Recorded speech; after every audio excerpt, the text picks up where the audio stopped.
নমস্কার, দেখছেন talk to Bangla. আমি অভিষেক রয়েছে আপনাদের সাথে। এই মুহূর্তে যে খবর নিয়ে উপস্থিত হয়েছি, চন্দ্রবাবু নাইডুর ওপর যেন দিনে দিনে প্রেসার বাড়ছে। এবং কিসের প্রেসার? ভারতীয় জনতা পার্টি এবং মোদী শাহের লবির প্রেসার।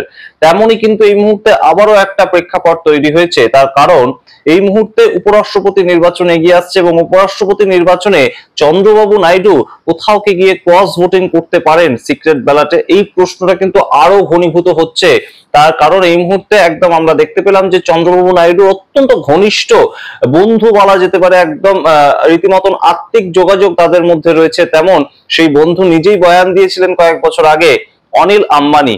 সেই উদ্যোগপতি অনিল আম্বানির একটা 9 বছরের পুরনো কেস, সেটাকে টেনে নিয়ে এসে আবার হঠাৎ করে তার কোম্পানির মধ্যে সিবিআই রেড করলো। এটা কি একদমই কাকতালীয়, নাকি এর সঙ্গে চন্দ্রবাবু নাইডুর সঙ্গে তার যে ঘনিষ্ঠতা, তার কোনো না কোনো সম্পর্ক রয়েছে? এই সামগ্রিক ডিটেলসটা কিন্তু এই মুহূর্তে অত্যন্ত গুরুত্বপূর্ণ। তার কারণ সামনেই আসছে একদম উপরাষ্ট্রপতি নির্বাচন, এবং উপরাষ্ট্রপতি নির্বাচনের আগে সুদর্শন রেড্ডি আইএনডিআইএ ব্লকের যে একদম প্রার্থী, তিনি হঠাৎ করে চন্দ্রবাবু নাইডুর সমর্থন চেয়ে বসেছেন। এবং তিনি সমর্থন চেয়ে বসেছেন, শুধু তাই নয়, তিনি গতকালই আপনাদের খবর দিয়েছিলাম, তিনি বলছেন চন্দ্রবাবু নাইডু একজন দূরদর্শী নেতা, তিনি জানেন দেশের স্বার্থে কাকে কখন ভোট দিতে হবে। এবং চন্দ্রবাবু নাইডু অতীতেও টুইস্ট এন্ড টার্নস করেছেন। এবার কি তাহলে সুদর্শন রেড্ডির একটা যে পাল্লা ভারী, সেই রকম একটা প্রেক্ষাপট তৈরি হতো? চন্দ্রবাবু নাইডুর যে সাংসদরা, তারা কি কোথাও গিয়ে একদম অন্ধ্রপ্রদেশের অস্মিতা, তেলেগু অস্মিতা, সেটাকে সামনে রেখে সুদর্শন রেড্ডিকে ভোট দিতেন? এবং সেই রকম বুঝতে পেরেই, কিংবা সেই রকম একটা আঁচ করতে পেরেই একদম চন্দ্রবাবু নাইডুর বন্ধু, রীতিমতন বুজুম ফ্রেন্ড বলা যেতে পারে, অনিল আম্বানি, তার একটা 2016 সালের কেস, সেটাকে টেনে এনে সিবিআই রেড হলো। এই প্রশ্ন কিন্তু এখন অত্যন্ত গুরুত্বপূর্ণ। সেই নিয়ে আজকের এই বিস্তারিত প্রতিবেদন। আরো গুরুত্বপূর্ণ আপডেট এই ভিডিওতে আপনাদের দেব। এই মুহূর্তে চন্দ্রবাবু নাইডু, তার ছেলে নারা লোকেশ, তিনি কিন্তু পরবর্তী একদম মুখ্যমন্ত্রী হতে পারেন। এই মুহূর্তে চন্দ্রবাবু নাইডুর যে পদ, সেখানে তিনি বসতে পারেন। কিভাবে হবে সেই ঘটনা, কি প্রেক্ষাপটের ভিত্তিতে দাঁড়িয়ে বলছি, সমস্তটাই বলবো। তার আগে অবশ্যই টক টু বাংলা ইউটিউব চ্যানেলকে সাবস্ক্রাইব করে দিন, এই ভিডিও দেখুন শেষ অবধি স্কিপ না করে। আপনারা জানেন যে এই মুহূর্তে ভারতীয় জনতা পার্টি কিন্তু বেশ খানিকটা চাপেই রয়েছে, এবং চাপে রয়েছে সেটা কিন্তু আর বিভিন্ন প্রেক্ষাপটে, সেটা সংসদের বাইরে, সংসদের ভেতরে। আমরা দেখতে পেয়েছি সম্পূর্ণ বাদল অধিবেশন জুড়ে তারা একদম যে লোকসভা, সেটা চালাতেই পারেনি ওম বিড়লা। বিভিন্ন সময় আইএনডিআই এর জোটের পক্ষ থেকে বিভিন্ন ধরনের ইস্যু নিয়ে কিন্তু সামনে এনে সেগুলো দিয়ে প্রোটেস্ট করেছে তারা, এবং সেই প্রোটেস্ট এত জোরদার হয়েছিল, প্রত্যেক দিন আমরা দেখতে পেয়েছিলাম, আমরা আপনাদেরকে জানিয়েও ছিলাম যে ওম বিড়লা প্রত্যেক দিন সংসদ বন্ধ করে চলে যাচ্ছেন। কিন্তু এই মুহূর্তে সবচেয়ে গুরুত্বপূর্ণ প্রেস্টিজ ফাইট যদি বলা যেতে পারে, সেটা কিন্তু উপরাষ্ট্রপতি পদে নির্বাচন। এবং সেই উপরাষ্ট্রপতি পদে নির্বাচনের ক্ষেত্রে এই মুহূর্তে চন্দ্রবাবু নাইডু, তারা কাকে ভোট দেবেন, তিনি যদিও বলে দিয়েছেন একদম সরাসরি, একটা 5,000 কোটি টাকার ডিল হয়েছে অমিত শাহের সঙ্গে, তেমন খবর উঠে যাচ্ছে সূত্র মারফত। দিল্লিতে এসেছিলেন চন্দ্রবাবু নাইডু, সেখানে 5,000 কোটি টাকা অতিরিক্ত দিতে হবে অন্ধ্রপ্রদেশকে, তেমন তিনি দাবি করেছিলেন। এবং সেই ডিলটা হওয়ার পর তিনি সাংবাদিক মুখোমুখি হয়ে একদম বলেছেন যে সিপি রাধাকৃষ্ণনকে তিনি একদম সমর্থন করবেন। সেই জায়গা থেকেই কিন্তু এবার যে প্রশ্নটা আরো ঘনীভূত হচ্ছে, যে সিপি রাধাকৃষ্ণনকে একদম সমর্থন করবেন চন্দ্রবাবু নাইডু, তার পরের দিন কেন হঠাৎ করে সুদর্শন রেড্ডি আবার তার সমর্থন চাইছেন?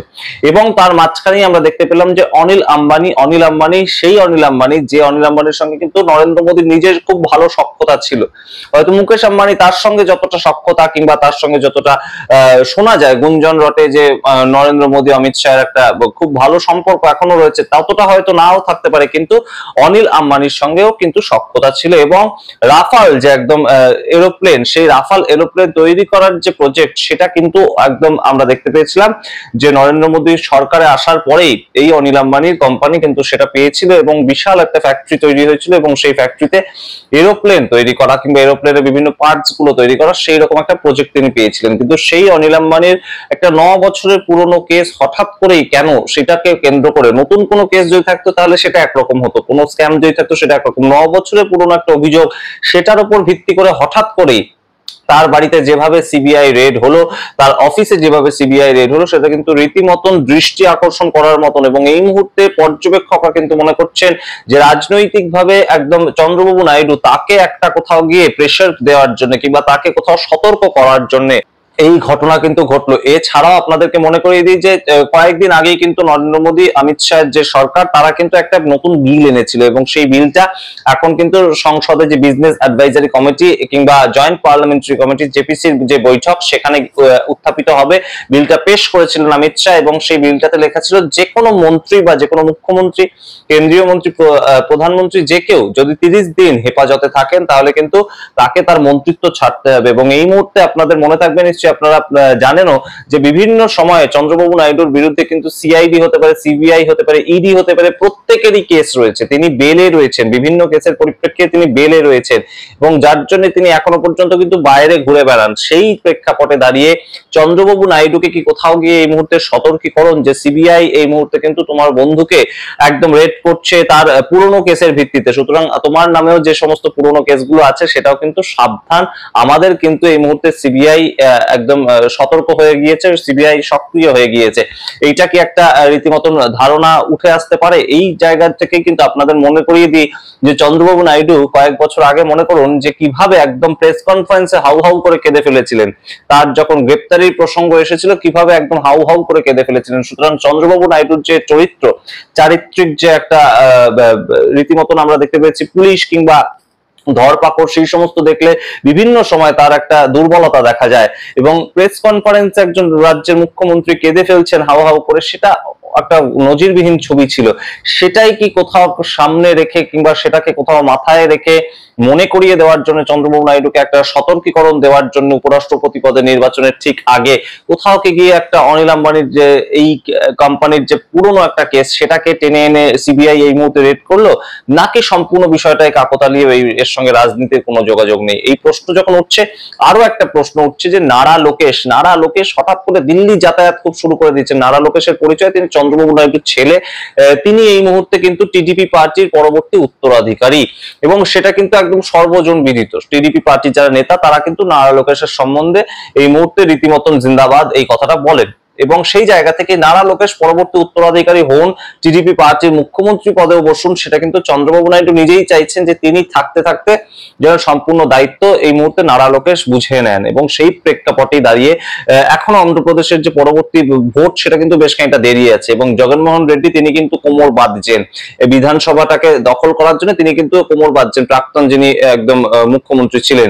সেই জায়গায় নারা লোকেশকে কিন্তু এখনই দায়িত্বটা বুঝিয়ে দেওয়ার সময় এবং নারা লোকেশ এই মুহূর্তে বিভিন্ন নেতা, বিভিন্ন মুখ্যমন্ত্রীদের সঙ্গে দেখা করছেন এবং দেখা করতে তিনি দিল্লিতে আসছেন। নীতিন গাডকারি থেকে শুরু করে বিভিন্ন, রাজনাথ সিং এর সঙ্গে তিনি দেখা করেছেন, বিভিন্ন ছবিগুলো কিন্তু উঠে আসছে এবং কেন্দ্রীয় নেতৃত্বের সঙ্গে নারা লোকেশের যে হঠাৎ করে সাক্ষাৎ বেড়ে গিয়েছে, এটা কিন্তু একটা নির্দিষ্ট দিকেই এই মুহূর্তে প্রশ্নটাকে বা একদম বিতর্কটাকে ধাবিত করছে। সেটা কিন্তু একদম সরাসরি পরবর্তীতে চন্দ্রবাবু নাইডু কিন্তু এই মুহূর্তে সামগ্রিক যে প্রেক্ষাপট, এই যে কোনো মন্ত্রীকে তার নামে যদি কেস থাকে, তিনি যদি 30 দিনের বেশি গ্রেপ্তার হয়ে যান, সেই সমস্ত যে প্রেক্ষাপটগুলো বিরোধীরা তুলছে যে আপনি তেজস্বী যাদবের সম্বন্ধে বলছেন, নরেন্দ্র মোদী তেজস্বী যাদবের সম্বন্ধে বলছে, রাহুল গান্ধীর সম্বন্ধে বলছে যে এরা দেশ চালাবে কি করে, বেলে থেকে কি দেশ চালানো যায়?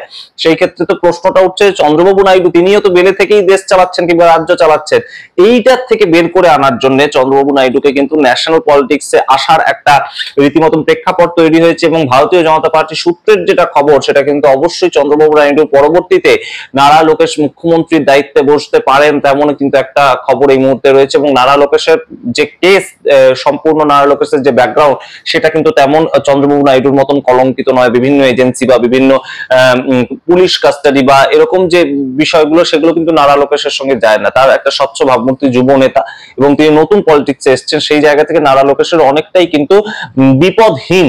এই যদি বিলটা আসে সেই ক্ষেত্রে অনেকটাই নারা লোকেশ কিন্তু বিপদহীন।